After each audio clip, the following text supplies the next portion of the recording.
So Jason told me a little bit earlier that we were going to do a show today about desire. And Yeah. I was intrigued.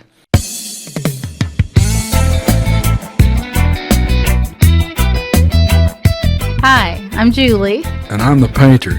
He's Jason, my handsome, talented, smart, wonderful, and amazing husband. Even though we're very different and I drive him a little bit crazy, together we're a happily married couple living a wonderful life. So click subscribe and listen in as we put our comical odd couple spin on relationships, life, travel, and everyday realities of growing older together. Yeah, well, I heard this lady talking on a podcast or a YouTube show I was watching. Her name is Emily Nagoski, and she wrote this book called Come As You Are. And this inspired you to do a show about desire? It did, because, I haven't read the book, Come As You Are, but just hearing her talk about it, she hit on some really valid points that kind of meant something to me. Wait, you think maybe we should read the book? Yeah. Oh, yeah? It wouldn't be a bad idea, yeah. Yeah. I don't have a very long attention span, but I like desire. I've never noticed. Yeah. He's so funny. So tell me about this book. Tell me what you learned, honey. Yeah. So anyway, she talked about how people's concept of desire, and how like fairy tales and Disney movies and romance novels have kind of programmed people into thinking that desire is a product that just comes spontaneously out of thin air. The whole theory is if you meet Mr. Right or you meet Mrs. Right, it's not an issue. It's just automatically there. But in reality, now that happens. I was going to say, that does happen. It happens, especially like in a new relationship. When you first meet somebody you're really attracted to, that happens. But as your relationship goes on, you get married, you're in more of a long-term relationship, that quickly starts to wane. So what she talked about was there's two different types of desire. That type we just talked about would be called spontaneous. The other type is called responsive desire. And it's more like a product of response of the situation you're in, the setting you're in, how you're feeling, what the other person's doing. How you react to the stimuli. Yeah, that's kind of a fancy way of saying it. I'm very scientific, but so right. I'm very professional. Like you said, we're not psychologists or relationship experts. No, not by a long shot. But anyway, with her, she was saying like that responsive desire, that's what's important in that long-term relationship, to keeping desire alive. And I think we do a pretty good job of it. Oh, well, good. I'm glad. Let's get to that. But I think that attraction and desire, to me, when I think about those words, they're so similar, right? So you think about the whole, what did you call it? Spontaneous desire. I mean, that's just kind of when you have that instantaneous, attraction, right? You're attracted to someone. Right. It comes automatically. And desire is a component of that, because you're thinking I want to know more about this person. I want to be closer to them. But desire is also... Yeah, you're thinking, I want some of that. Right. Something like that. That's a little different. What I'm thinking about with desire is, when you're dating someone and you're thinking that you want to be with them when you're not with them. Yeah. A longing. I heard this thing once that said, I'd be interested to know what people think about this, but I thought it made a lot of sense to me. It said, men fall in love in your absence more than they do in your presence. Yeah. You think there's truth to that? Yeah, probably on both sides, I think, maybe. Maybe both, but I think the whole point, and I was just I never thought about it like that, but it's interesting. So it was once you're thinking oh, I miss her, that's when you know that there's something there, right? Yeah, no, that makes sense. Yeah, I'm very intuitive. Yeah, and you have good ideas. So let's talk about the things that we do right. I want to hear. It's good for me to. Now, Jason's always very sweet. He rarely ever brings up the things that I do wrong. In fact, it's almost bad. He really should do it more, because there's a few things that I suck at for sure. And he's very sweet about it. Right, honey? So let me go back. What you're supposed to say is oh, no, honey. Oh, no. You're awesome at everything. I don't have any problem with anything that you do. Which, yeah. So I want to hear about the things I do right. We both do them right, or just me? I think we both do. Oh, good. Okay. Well, I'll see if I agree with you. I think as a couple we do some things right. But before we get to that, let me tell you what Emily Nagoski was saying about this whole responsive desire thing. All right. So she likened it to, she was talking about like the psychology of it, and she called this mental theory, she called it the dual control model. And it was basically, she likened it to a gas pedal and a brake pedal, saying that it's like the gas and the brake pedal for desire, like things like sexiness and attractive and positive feelings and all of that. It kind of cause you to tap your gas pedal for desire. And then things like stress, tension, worry, aggravation, that causes your desire to go down a bit. So it's like this, like you're these two cars like this, and it's like you do something nice. Keep going now. And then you do something shitty. Right. It's like right. that. Yeah. So my story on that is a guy comes home from work with a dozen roses.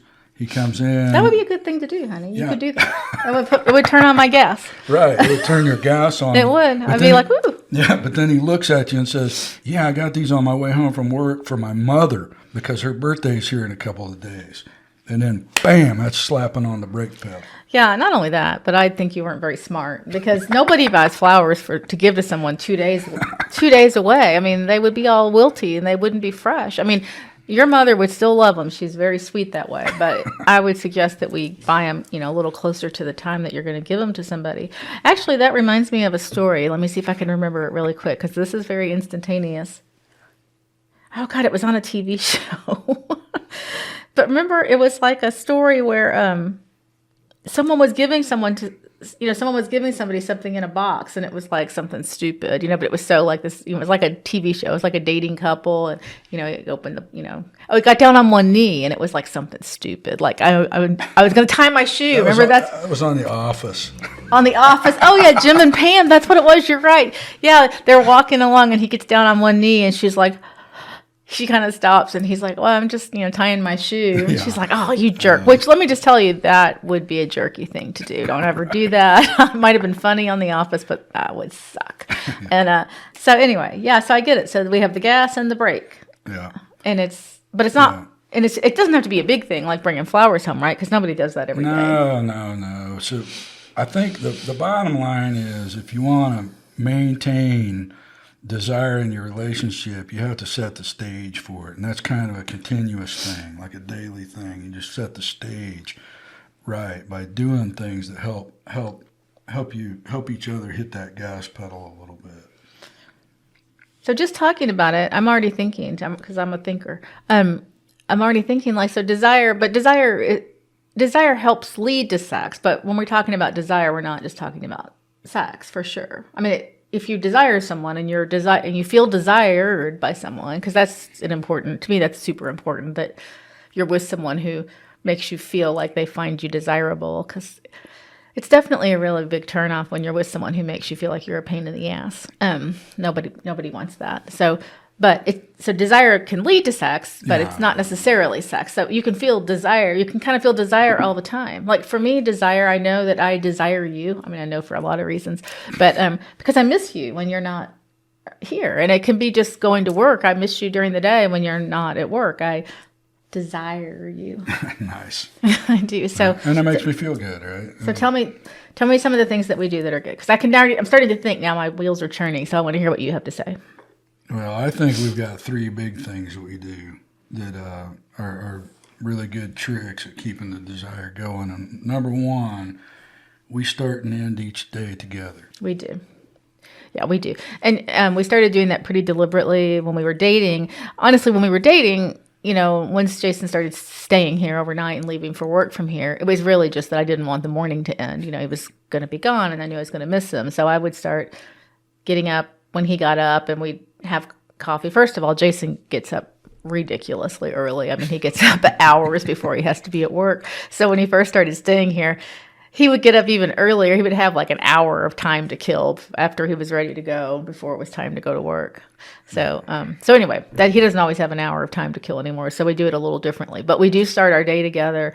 Even if it's just saying, you know, I love you, have a good day, kissing goodbye. But sometimes we do a lot more than that, but sometimes it's all. It's on a positive note. Always. Yeah. We've never one time, God, I don't think we've ever one time argued in the morning, right? I mean, even if, you know, you can't find the keys or there's some mini drama, it's never directed, you know, angrily towards each other.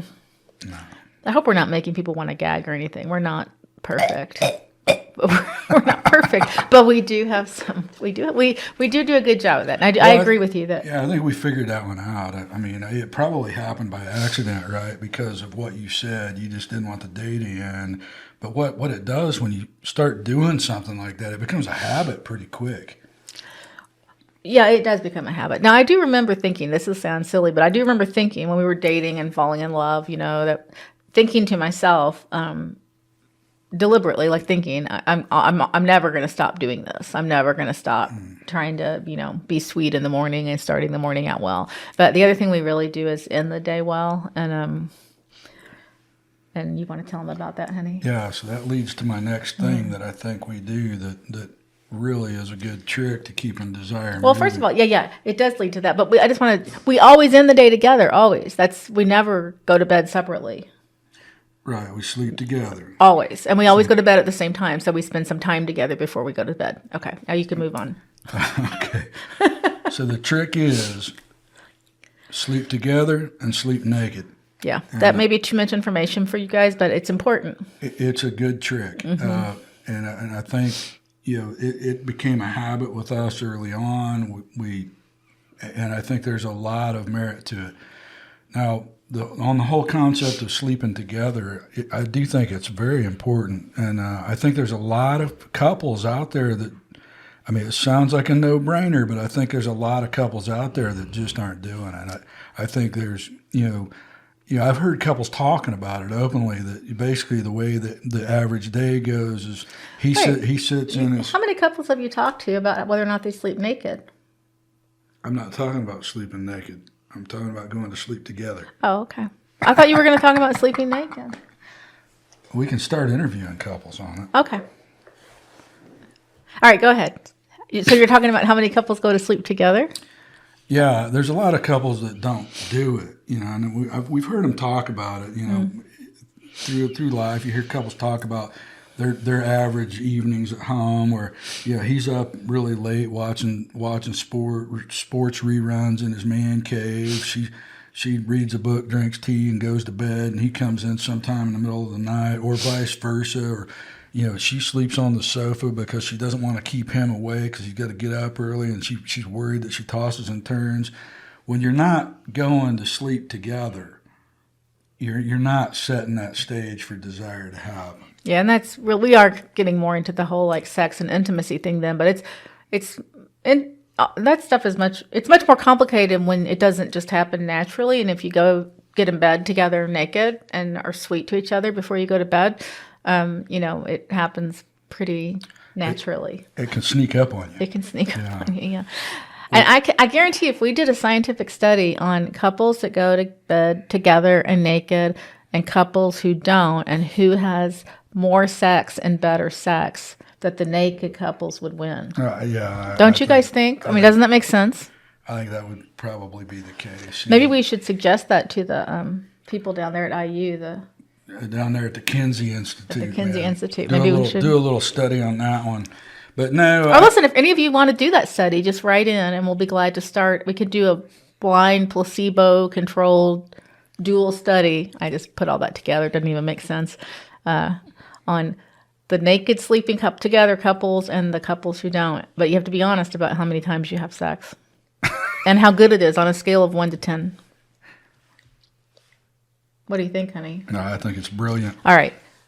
But anyway, that part is getting to the value of sleeping with no clothes on. So that's kind of a 2-part trick. Sleep together, sleep naked. And why would people, what if people get cold? Well, I think there's a lot of excuses. I think people are very, very nervous about sleeping naked overall. Most people do not do it. Men sleep in their undershorts. People sleep in pajamas. They don't sleep naked, and I think one of the most common fears of it is that there's going to be a house fire or something at night, and they're going to get caught out in the front yard buck naked with all the fire trucks sitting around. You think that's the most common reason? I think it's not that people feel uncomfortable with their bodies or there's probably or some they of get that too. cold. That you think it's all about the fear of being naked outside in the neighborhood. I think it's out there, Well. Yeah, But listen, you would work. It'd be okay with you because you tell them what you do. yeah. So Are you afraid of this? No. Is that why you do it? Is that No. why you leave your? Okay, go ahead. So the hack for that is I leave a robe right by the bed, and it's a habit. I get out of bed, I slip right into a robe, and I'm good to go. Yeah, we have to do that anyway because we have adult kids that are around, and it would devastate. I mean, it would. Yeah, we don't want to traumatize. We don't want to anybody. traumatize them. Yeah, we probably traumatize them enough in other ways. But listen, I don't have a robe by the bed. Maybe I should start putting my robe by the bed. Yeah, you probably should because when you get up, you have to fumble around looking for pajamas. I do, and I have to put them on, and sometimes I put them on inside out. And Now the truth is, if you get up out of bed in the middle of the night, what you do is you grab my robe. that's true. Yeah. That is true. So if we both needed the robe at the same time, we'd be in trouble. Oh, we'd be in trouble. Yeah. All right. So go ahead. That's two things, right? We have. Hold up. Oh, we're not done? Listen. Oh, Duke is snoring. Oh, our dog was snoring. He's loud. Yeah, it's definitely coming through on the sound. So we start and end the day together, and we sleep together and we sleep naked. Yeah, we don't sleep in separate rooms, and thankfully neither one of us has a bad snoring problem or anything. So, all right, what else? And then the third trick that I think we've figured out is just developing loving, positive habits. Like what? What do we do? Well, sometimes I'll blindly send you little heart emoji texts from work. Yeah, I do that too. I send him like little love quotes, or just tell him that I love him, or I was thinking about how much And people are going to gag, aren't they? But we do that. Yeah, It is nice. pretty It is nice. We do, and we do it not routinely. I would say Yeah, but just trying to do nice things for each other. Just set the stage where it's a positive life rather than just negative bitching at each other about things that aren't perfect. Yeah, another thing I think is important is when you come home from work, I always get up and hug and kiss you. We always hug and kiss when you come home from work, and That's true. I think that's a good one too. Yeah, that we're when I come through the door and you come up and give me a hug and a kiss, and how was your day, and it makes me feel. It makes me feel desired and makes me feel loved. because I've missed you. Yeah. I mean, that's the thing about the notes or doing that is that I really do miss you. I really am glad you're home. It was easy to develop that habit because I am happy to see you. I'd be sad if you didn't want to hug and kiss me. That would be a bummer. Yeah, that would be a bad sign. It would be a bad sign. Here's what would happen. I would stop getting up. I'd just sit there and be like, and that's what happens to people, don't you think? That's what happens. I think it happens. I think all of these things we're talking about, what happens is, if you do the types of things we do, in a very short period of time, it becomes a habit. But the challenge in life is doing the opposite, doing the wrong thing a few times, you develop a habit of that. That's true. And then it becomes hard to break. That's true. Yeah. Yeah, and some of those things we said, I get some, women with kids, let's say, they're thinking, oh my God, I've got the kids to bed. This is the only downtime I have, to read my book or take a bubble bath or whatever. I guess people take bubble baths. I never was much into them, but what was I going to say? I have no clue. Oh, you need to find other times to do that, or else at least find a time that you are going to connect and be. I think it's important to be just physically close and pleasant with each other. Like another thing you do, Jason has a lot of hobbies. He does a lot of things, and he wants to have time to do those things. It makes me sound like I am a really crappy wife, but he cooks dinner when he comes home from work. I'm like his sous chef, and I do help clean up. He ends up helping do it. He usually helps to do that too. But anyway, he has hobbies and things that he likes to do. So he will spend time, fixing something or working on something or painting or doing things with the podcast or, when I just entertain myself. And I don't really have hobbies, so I don't know what I do, but something, drink wine or play on my phone. And this is my face. I'm not really that bad, but well, yeah, I am. I'm not too good, but I don't have hobbies. This is not a self-hating session. I don't hate myself. I'm happy with it. I'm happy not having hobbies, but except for this is my hobby now. Yeah, it's a good one too. It's a good one, yeah. So, but he always stops what he's doing, and I think in the beginning it was just that we were dating, and we're still in love, but he stops what he's doing and spends the last kind of hour of the evening hanging out with me, even if I'm watching a murder show on TV or doing something that he's not at all interested in. Now, and for a while, when we ebb and flow with this, sometimes we'll pick a series and watch an episode of it together, or but we sit close together on the couch and, touch each other, and maybe we make a snack, and we kind of that's the beginning of the end of our day. So I guess like we do, that's a good thing, right? That kind of starts the whole desire thing. Yeah, I think you're probably right. And, I do that really intentional because I know I'm the kind of guy that I can get really wrapped up into what I'm doing. And the next thing you know, I'm an hour late to get to bed.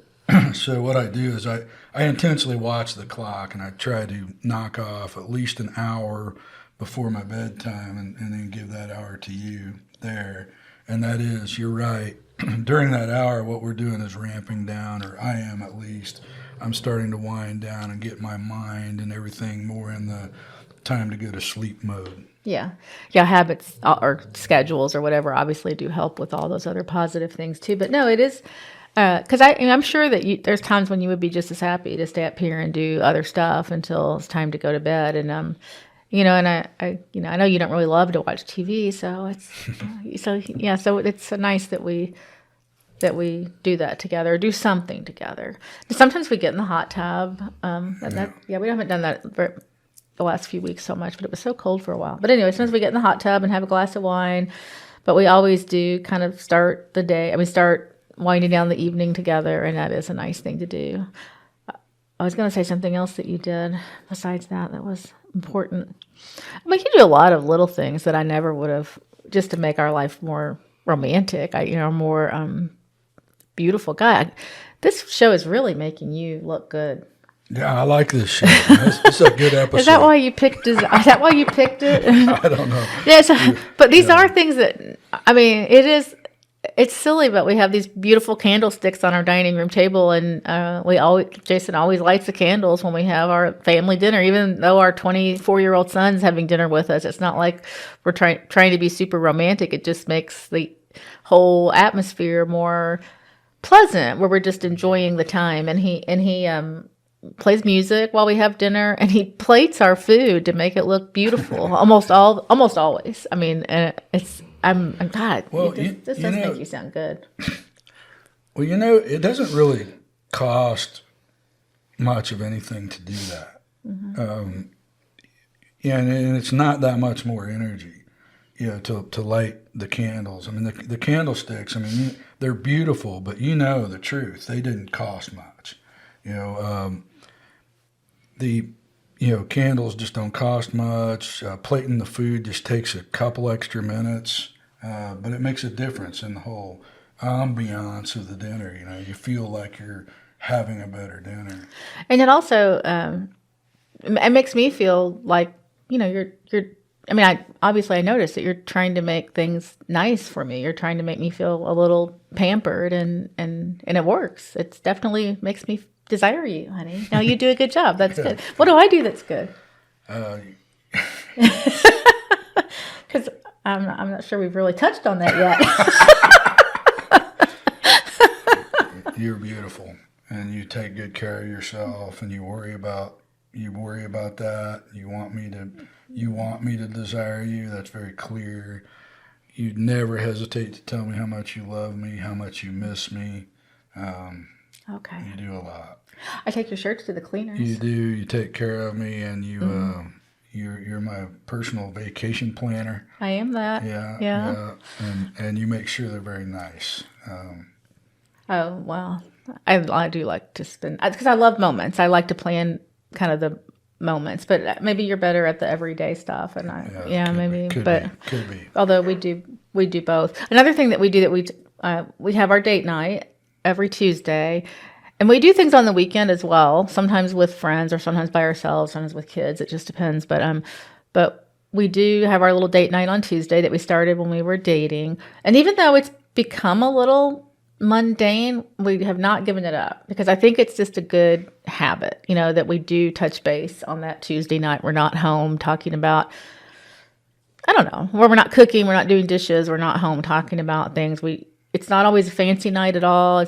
Lots of times it's just bar food and a beer, but it's something that makes us feel couple-ish, I think. Yeah, it's like a date. Mm-hmm. It is a date. It's a date. Yeah. It's a weeknight date that doesn't last long, and we don't do anything extravagant, but you can't do that every week. That's putting too much pressure on yourself. To say every week you're going to have this awesome special date night, I think is... Yeah, it doesn't have to be much. No. It's just, I think just breaking up the monotony of the week is a romantic thing or a good habit to get into. But I do think that there's a value to every once in a while doing something really nice. Absolutely. No, I think it's always nice to have something to look forward to. I could do a whole episode on that. I kind of thrive. I kind of live by it. It doesn't have to be anything big, but having something to look forward to, I think that's kind of a similar concept, of desire. It's just something that kind of keeps you going, keeps you motivated. But we do date night, and we have nice dinners almost every night, and we spend time together before we go to sleep. And I was going to say, Jason also does always look nice. I'm always definitely look how nice he looks today. He's so handsome. Look at it. And he is really handsome. Now you're making me blush. He is handsome. But I always tell you, when I get in bed, what do I always tell you? You tell me I smell good. Oh, he always smells so good. He does. He comes home from work, and I say, "Honey, has anyone at work today told you how good you smell?" Yeah, all the guys, man. He works. He works in. Yeah, all the guys are rubbing all over me, saying, "Man, you smell great." I'm amazed that people aren't just throwing themselves at you. It's a good thing there's not a lot of women where you work, but yeah, he does always smell good. And when he always makes sure he smells good when we go to bed. So not only do we go to bed and snuggle and we don't have any clothes on, but Jason smells really good. I can hardly keep my hands off of him. I'm just glad you've got such distorted vision. Oh, stop it. So is there anything else that we do in our daily or weekly life that you think have been good habits that we've built into life to maintain desire? One thing you were talking about, like with the candles and the music and stuff like that, I think that could go into other shows, because, for sure. That stuff, I wouldn't mind doing more things along that line, because I think you can kind of turn your life into a better life through little shit like that. Oh, for sure. Doesn't cost much. But it makes your life feel higher quality, and I think that goes into a different subject matter. Mm-hmm. Yeah. Now, there were a couple of other things, but maybe we may have. I mean, I think we have couples as friends. I think that helps, kind of, I don't know, makes you feel couple-ish and helps with. That's a good habit. That's a good thing, I think, to do things with other couples, and we also. Yeah, because you want to feel couple-ish. It's important. I think it's important. It's when you kind of feel like you're dating again, when you're out with other couples. I think it makes both couples more romantic towards each other. If you're with a couple that's clearly loves each other and is being sweet to each other, it makes you be sweet to each other. And, plus you're not talking about things that have to do with your life when you're with other couples typically. I mean, you're talking about, I don't know, maybe sometimes you are, but it's different. I think we try not to talk about everyday things when we go on dates. Right. Well, because it's boring. It's boring, exactly. Yeah. I mean, we don't even have kids to talk about all the time anymore, so it would be really boring. We'd be like, well, I probably should do some laundry tomorrow. I didn't do any today. Yeah, nobody wants to hear that shit. No, nobody wants to even think about that shit, right? You don't even want to think about that. So, I was thinking of my point. Smell good, and maybe that's it, honey. Maybe that's all we do. That could be it, man. That's a lot. Okay, so honey, it seems to me like we've come up with three things that are pretty important. Three big things that couples should do to really improve their level of desire on a Yeah, one was start and end the day together. start and end the day together in a positive way. Yep, and two was sleep together and sleep naked.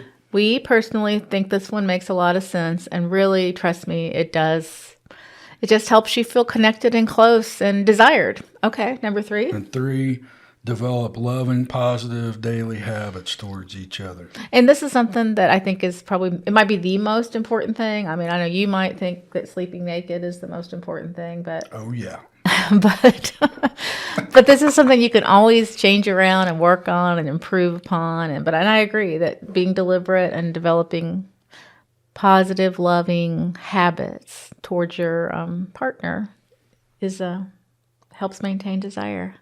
All right. If you liked our podcast, click like, subscribe, and we'll see you next time.